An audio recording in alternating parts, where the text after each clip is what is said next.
ভাই তুই জানতে চাচ্ছিস এত পড়াশোনা করে কি হবে? একটু মনোযোগ দিয়ে শুন। তুই যে পড়াশোনা করতেছিস সেটা তোর পড়ার টেবিলে হোক, তোর হোস্টেলের পড়ার টেবিলে হোক, তোর ম্যাথের পড়ার টেবিলে হোক, তুই কি জানিস তোর পেছনে আরো দুইটা চোখ তাকিয়ে আছে? জানিস কি? না জানলে একটু শুনে রাখ।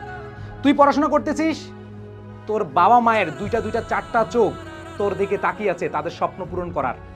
তুই পড়াশোনা করতেছিস, তোর এই পড়াশোনার খরচ চালানোর জন্য তারা ব্যস্ত থাকছে, দিনের পর দিন পরিশ্রম করে যাচ্ছে, তাদের কষ্টের কোনো সীমা নাই শুধুমাত্র তোর পড়াশোনার জন্য।